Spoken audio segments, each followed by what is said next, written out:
Hey guys, how's it going? Hope you're doing well. My name is Crown, and today I'm going to read you some very interesting stories that I hope that you're gonna love. And now, without further ado, let's go!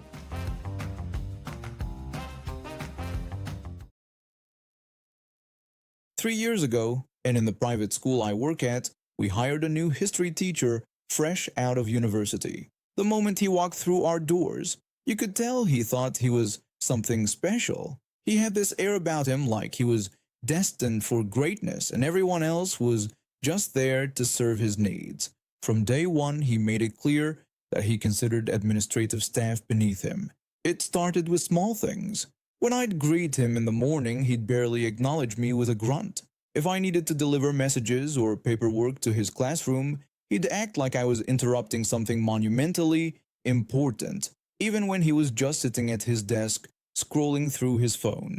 The real problems began when I had to coordinate with him on various administrative tasks. Every teacher needs to submit attendance records, grade reports, and participate in parent-teacher conferences. Simple stuff that everyone else managed just fine. One morning, I knocked on his classroom door to remind him about overdue attendance sheets. I asked if he had the attendance records ready, mentioning they were due the day before. He snapped back that he was a teacher, not a secretary, and didn't have time for what he called paperwork nonsense. He said he was too busy preparing lessons that actually mattered.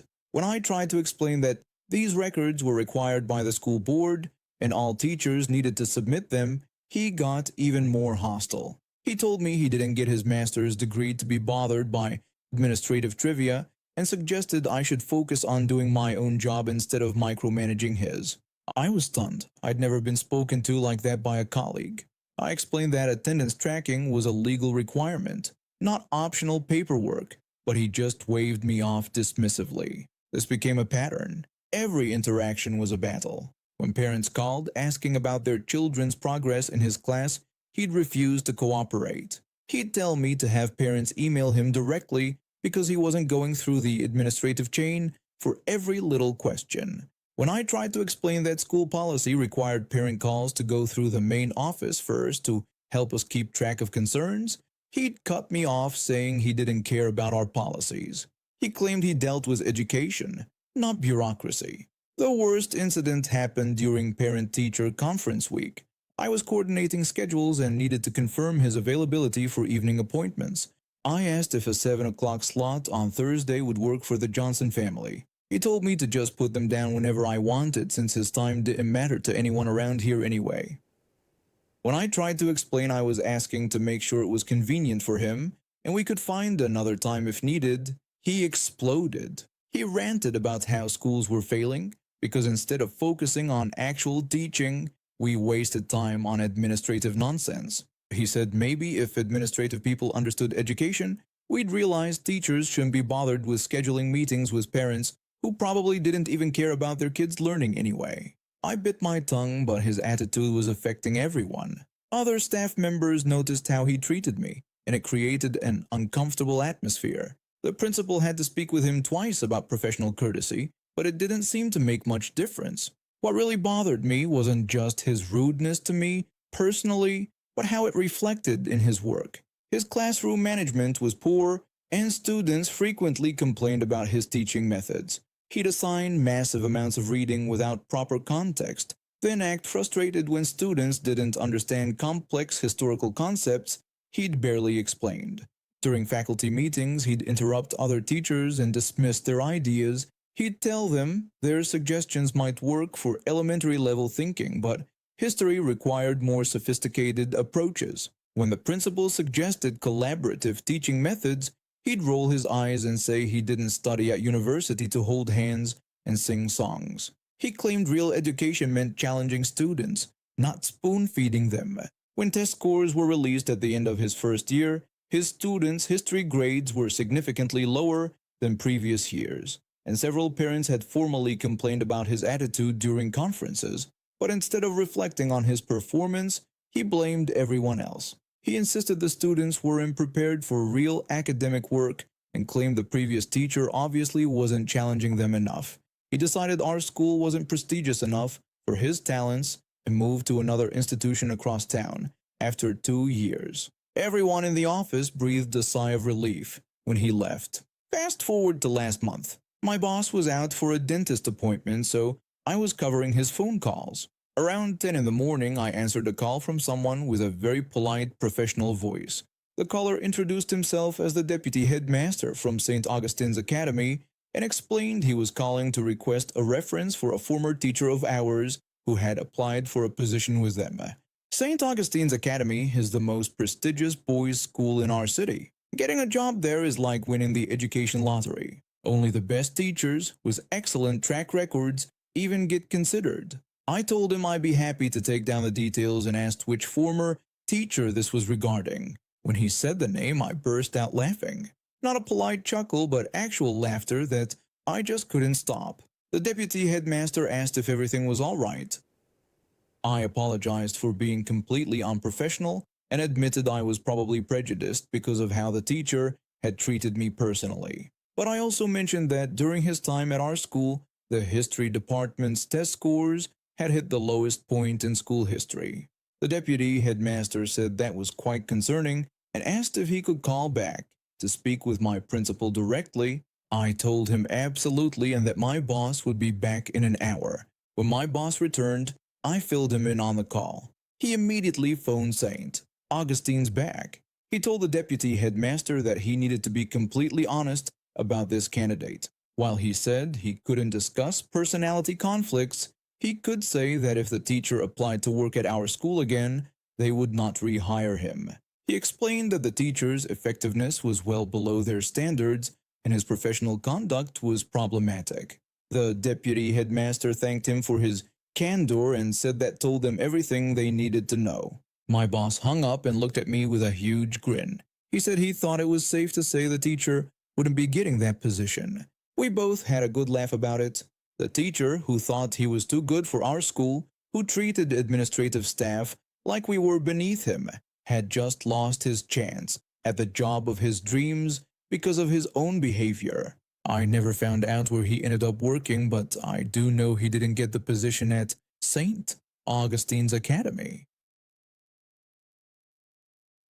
I've been backpacking through Southeast Asia for about 4 months now, mostly solo. After finishing college, I saved up for 2 years working at a coffee shop back home.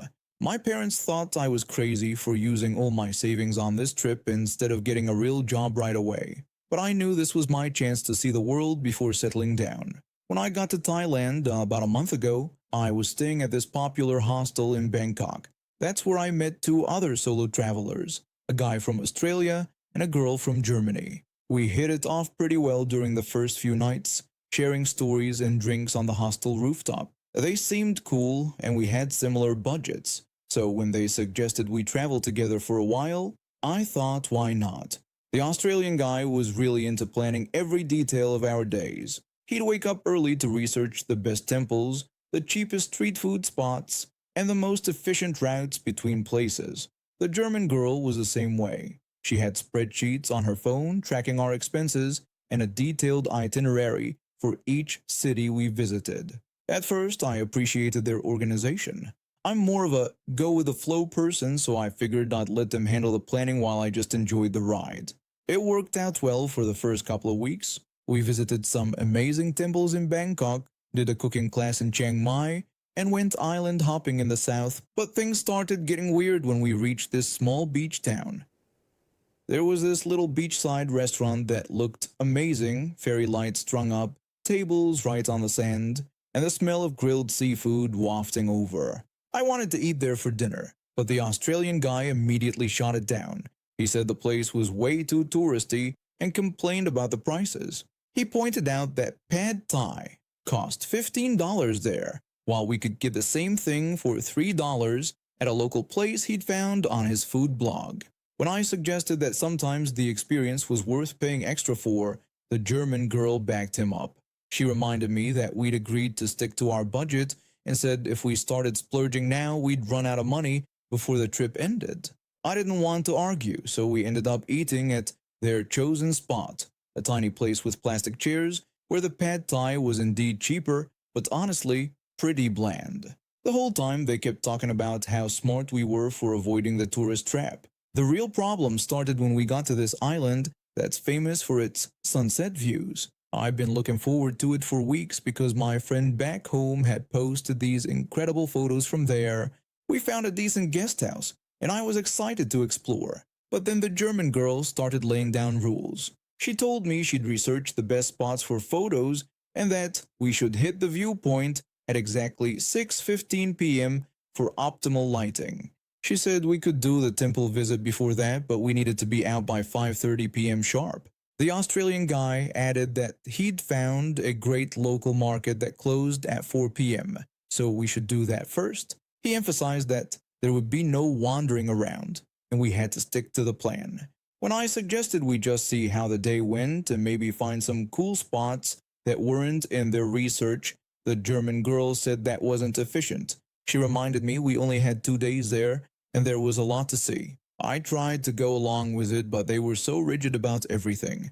When I wanted to stop at this cute little art gallery we passed, they said it wasn't on the itinerary. When I suggested we grab a drink at a beach bar that had live music, they complained about the prices and dragged me away. The breaking point came on our last evening on the island. I really wanted to watch the sunset from the beach, just relaxing with a beer. But they insisted we had to go to their researched viewpoint because it was objectively the best spot. We got to their viewpoint and honestly, it was pretty crowded and not as special as they'd made it sound like. I could see the beach down below where a few people were sitting peacefully, watching the same sunset. I told them I was going to head down to the beach instead. The Australian guy asked what I was doing since we'd come all that way up to the viewpoint. He said the photos were going to be amazing from that angle. I explained that I wasn't really in the mood for photos and just wanted to chill and enjoy the sunset. The German girl called it ridiculous and said we planned the whole day around getting there at the right time. I told her that was fine for them, but I wanted to do something different. I started walking toward the path down to the beach, but the German girl actually grabbed my arm. She said I couldn't just ditch them now because we were a group and made decisions together. I explained that I wasn't ditching them and was just going to watch the sunset from a different spot that was literally 200 meters away. The Australian guy told me that if I left then, I shouldn't expect them to wait for me for dinner because they had reservations at 8 p.m. That's when I realized how controlling they'd become. They weren't asking me to join their plans, they were demanding I follow them. I asked them about making dinner reservations without asking me what I wanted to do. The German girl said they always made the dinner plans and that's how they've been doing things. I pointed out that they've been making all the plans and I hadn't had a say in anything we'd done for the past week. The Australian guy accused me of never contributing anything and just going along with whatever they decided. I told him that was because every time I suggested something, they shot it down or said it wasn't efficient or not in the budget or not worth it. The German girl said they were trying to make sure we had the best trip possible, and someone had to be responsible. I asked her if she thought we were running a business trip instead of backpacking in Thailand. I ended up going down to the beach by myself. The sunset was absolutely beautiful, and I met this friendly couple from Canada who shared their snacks with me. We had great conversations about travel and life, and I felt more relaxed than I had in days. When I got back to the guest house later, my travel companions were waiting for me in the lobby, looking angry. The German girl asked where I'd been and said they'd waited at the restaurant for an hour. I reminded her that I told them I was going to do my own thing for the evening and had never agreed to those dinner reservations. The Australian guy said this was exactly what they were talking about and called me completely irresponsible and selfish. I asked how wanting to make my own choices was selfish. The German girl said it was because we were a team. And when I just wandered off and did whatever I wanted, it ruined their plans and wasted their time. That's when I realized they saw me as some kind of subordinate who was supposed to follow their lead without question. They weren't treating me like an equal member of the group. I told them we had different ideas about what traveling together meant, and that I thought it meant we'd make decisions together and compromise sometimes. The Australian guy claimed they did compromise and said they let me choose which hostel we stayed at sometimes. I pointed out that he only let me pick between the two cheapest options he'd already researched, which wasn't really a choice. The German girl told me that if I couldn't handle traveling with people who actually plan things and stuck to budgets, maybe I should go back to traveling solo. I said maybe I should. The Australian guy told me fine, but not to come crying to them when I realized how much harder it was to navigate everything by myself. I reminded him that I was doing just fine by myself before I met them. The German girl asked if I really was, because I'd seemed pretty lost when they found me at that hostel in Bangkok. That was completely untrue. I'd been traveling solo for 3 months before meeting them and had managed perfectly well. But the way she said it, like I was some helpless person they'd rescued, really got to me. I told her I wasn't lost and had been relaxing and meeting people, which was kind of the point of staying in hostels. The Australian guy said whatever and told me not to expect any help from them when I couldn't figure out the bus schedules or got ripped off by taxi drivers. I spent that night booking my own accommodation for the next few days.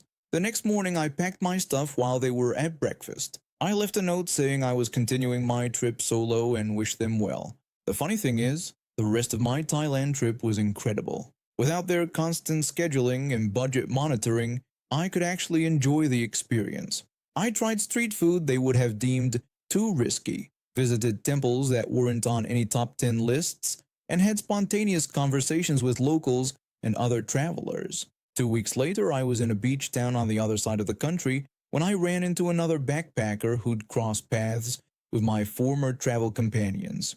He told me he'd traveled with those two for a while and asked if I was the girl they'd been complaining about. When I asked what they'd said, he explained they'd been telling people about how I'd abandoned them and left them scrambling to reorganize their whole trip. He said they seemed pretty bitter about it and claimed I was irresponsible and selfish. When I asked if they mentioned why I left, he told me they said I just couldn't handle real traveling and wanted everything to be easy and touristy. I just laughed. Even weeks later, they were still telling people their version of the story where I was the problem.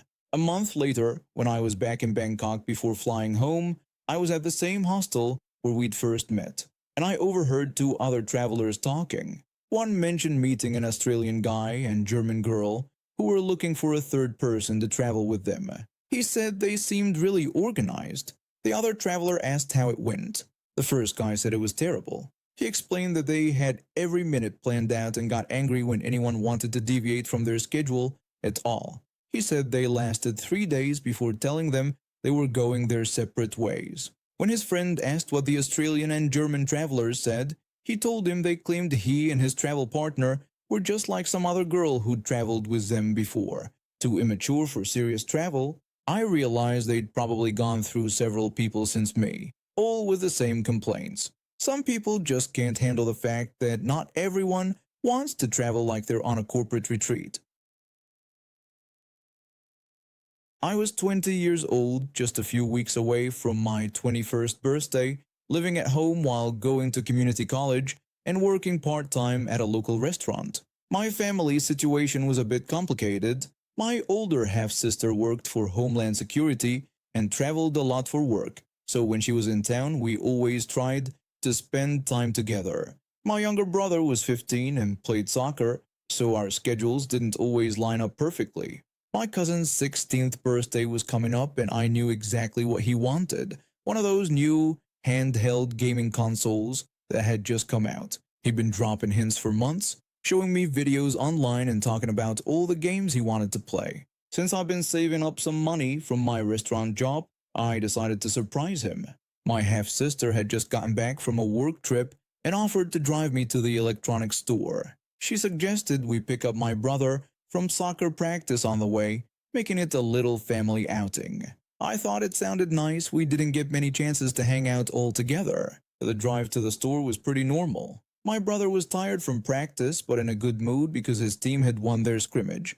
My sister was telling us about some of the places she'd traveled for work, though she couldn't share too many details because of her job.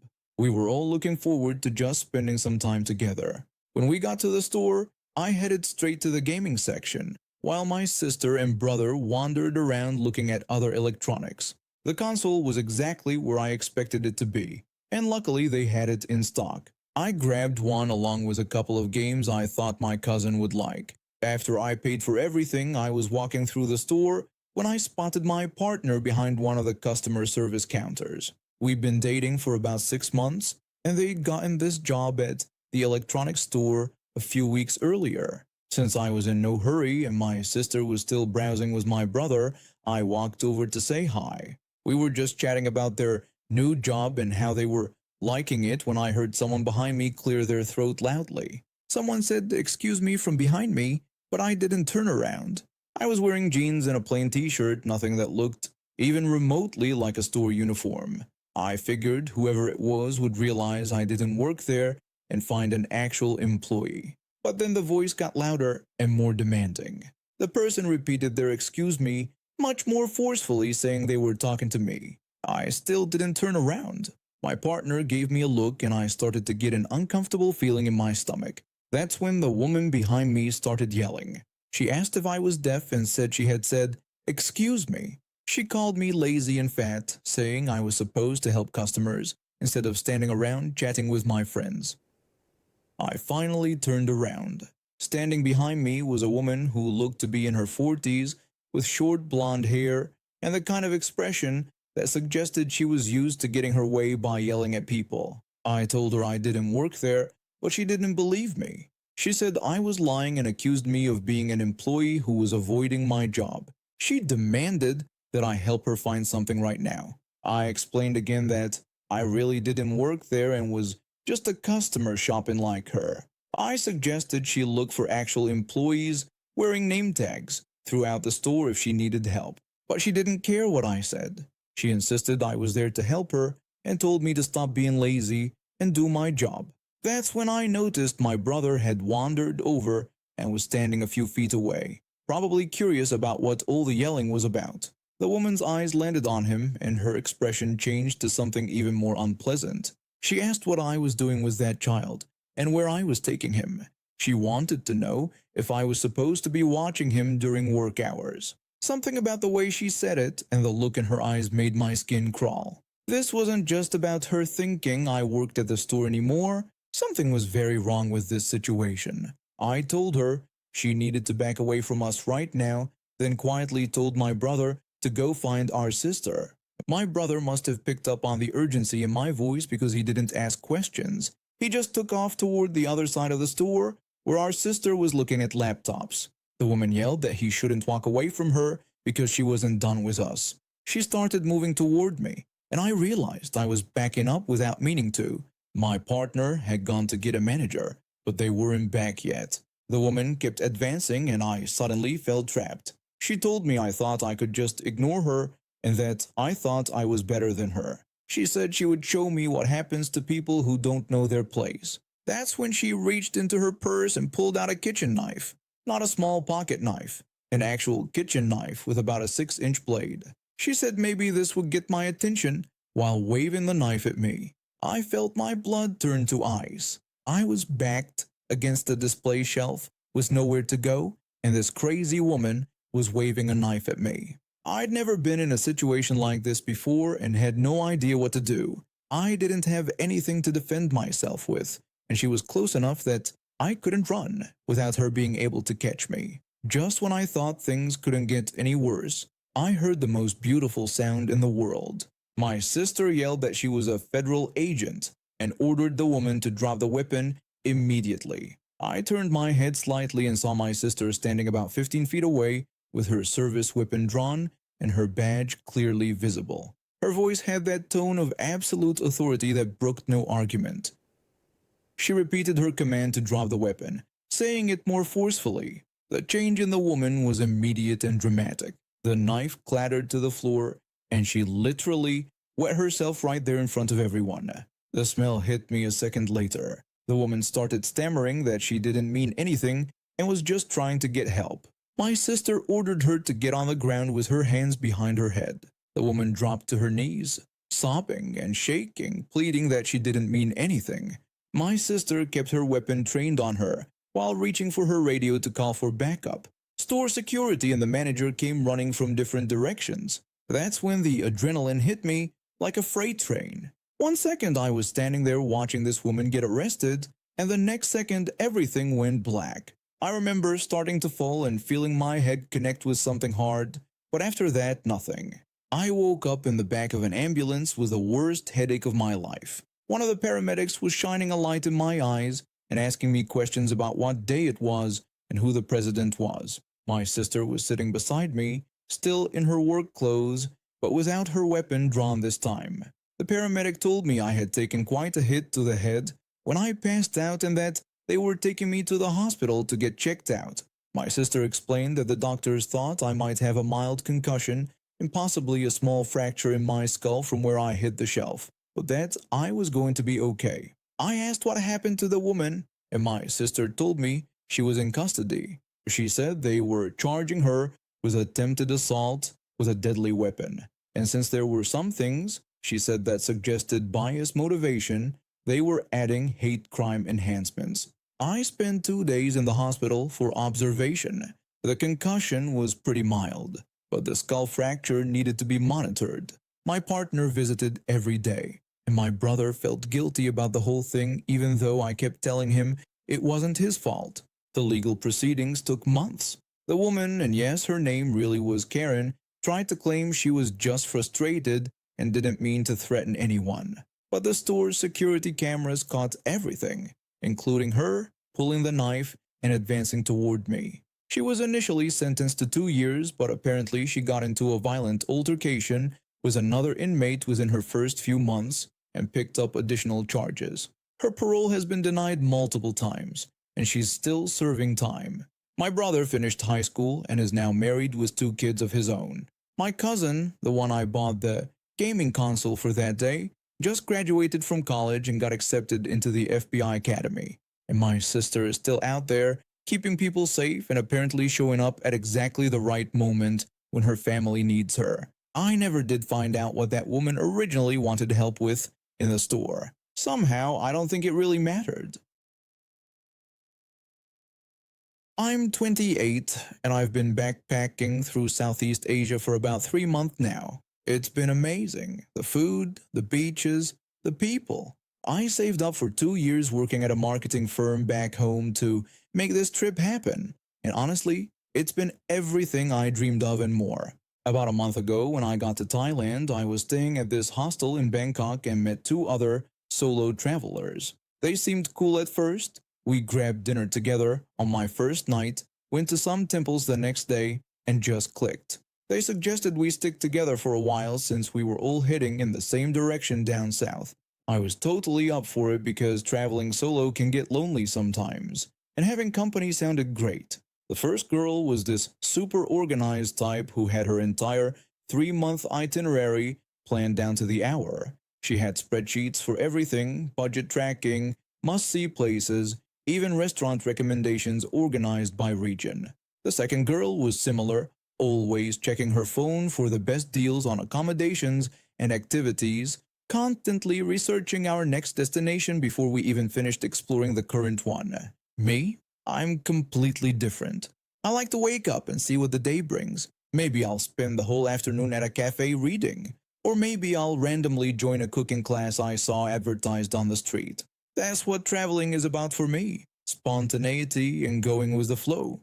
At first, everything seemed fine. They'd make all these detailed plans, and I'd just tag along. Honestly, I was happy to let them handle the logistics because they clearly enjoyed it, and I didn't really care where we ate or which beach we visited. Thailand is beautiful everywhere. So what's the difference? Sure, I'll admit I'm not the most punctual person. Sometimes I'd be 5 or 10 minutes late meeting them for dinner because I was chatting with locals at a market, or I'd take a bit longer getting ready in the morning because I was writing in my travel journal. But we're on vacation in paradise. What's the rush? Over the past couple weeks, our little group grew. We met 4 other travelers at different hostels and beaches, and they started hanging out with us regularly. There was this guy from Australia who was hilarious and knew all the best local bars, 2 friends from Germany who were really into photography and always found the most Instagram-worthy spots, and a girl from Canada who was studying marine biology and taught us so much about the coral reefs we were snorkeling around. The group dynamic was fantastic. We'd spend our days exploring temples or lounging on beaches, our evenings trying street food and playing cards at beachside bars. Everyone got along great, and I thought we had this perfect little travel family going. That's why I was completely blindsided yesterday when the original two girls asked to speak with me privately after breakfast. They told me they needed to talk about something important. When I asked what was up, they said they'd been thinking about this for a few days and didn't think they wanted to continue traveling together anymore. I was genuinely confused since I thought we'd been having a great time. I asked if everything was all right and if something had happened. They explained that my travel style didn't mesh with theirs. They said I never contributed to planning anything and was always late to meet up. One of them told me it was honestly getting really irritating because they spent all this time researching and organizing while I just showed up whenever I felt like it. I felt bad that they'd been holding this in without saying anything to me. I told them I had no idea they felt this way and that I thought me not getting involved in planning was actually helpful because I really don't have strong preferences about where we go or what we do. I explained that I figured it was easier for them to just decide since they both cared about those details way more than I did. They said that's not how it works in a group and that everyone should contribute.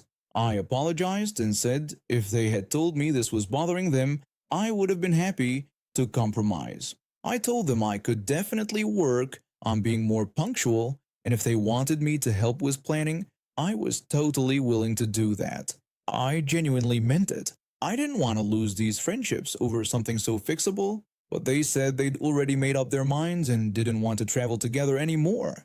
I told them that was really sad to hear, but I understood and had no hard feelings at all. I said I hoped they had an amazing rest of their trip. I started to get up thinking the conversation was over, but then came the part that really got me. They said there was actually one more thing. They explained that they really liked the group dynamic they had with the other 4 people, so they'd prefer if I was the one to leave the group, not them. I asked them if they were serious. They said it made more sense for me to go do my own thing because there were 2 of them and only 1 of me, so it was more fair that way. They also claimed they found most of these people first, so they had more claim to the group. The audacity was incredible. They wanted to kick me out of a friend group like we were in middle school. I told them they were the ones who had a problem with me, not the other way around. I said if they didn't want to travel with me, that was fine, but I wasn't leaving a group of people I enjoyed spending time with just because they decided they didn't like me anymore. They complained that it would be so awkward if we split up the group and that everyone would have to choose sides, which wasn't fair to them. I said maybe they should have thought about that before deciding they didn't want to travel with me anymore. I told them I liked these people too, and they seemed to like me just fine. I said if they wanted to leave, nobody was stopping them. One of them said this was ridiculous because they started this group. I pointed out that we all started this group together and that those 4 people joined because they liked hanging out with all of us, not just the 2 of them. I told them they didn't get to kick me out like they were the travel police. They kept arguing that it would be easier if I just left and that I was being difficult by not going along with their plan. The entitlement was unreal. They wanted to have their cake and eat it too, get rid of me, but keep all the fun people we'd met together.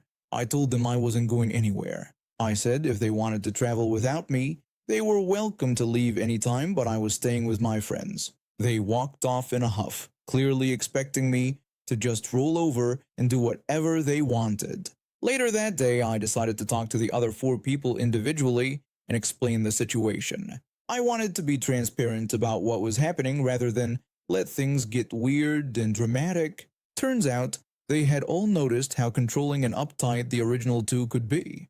The Australian guy said he'd been thinking about branching off on his own anyway, because they were way too intense about everything. The German friends mentioned they'd been feeling pressured to stick to rigid schedules when they just wanted to relax and explore. The Canadian girl said she'd actually been hoping someone would suggest a more laid-back approach to the trip. By evening, all 4 of them had decided they'd rather stick with me and my more relaxed travel style. The original 2 found themselves completely alone, exactly the opposite of what they'd been trying to achieve. They tried one last desperate attempt to convince everyone they were being unreasonable, but nobody was buying it. The Australian guy told them straight up that Their attitude had been killing the vibe for everyone, and that they needed to chill out because we were supposed to be having fun, not running a military operation. The German friends nodded in agreement, and the Canadian girl just shrugged and said she'd rather travel with people who knew how to go with the flow. So now here I am writing this from a beautiful beach in southern Thailand with 4 amazing travel companions who actually know how to enjoy themselves. We sleep in when we want to, eat at whatever restaurant looks good, and spend our days doing whatever feels right in the moment. And I heard these two were still trying to stick to their rigid itinerary, probably miserable and wondering why their perfectly planned trip isn't as fun as they expected. I started making homemade jams and jellies about 3 years ago. It began when I moved into my first apartment after college and wanted to save money on groceries. My grandmother had left me her old recipe books, and I figured why not give it a shot. Turns out I had a real knack for it. My strawberry jam became popular among my friends. They'd actually pay me to make extra jars for them. The whole thing started because I was struggling financially after graduation.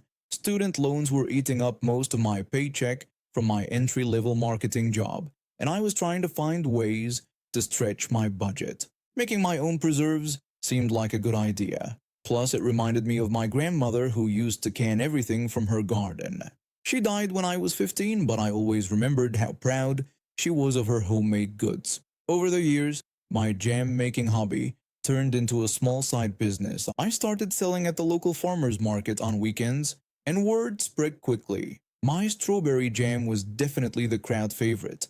I had a secret ingredient that my grandmother had written in the margins of her recipe book that made it extra special. People would drive from the next town over just to buy a jar. My mother and I haven't spoken in over 2 years.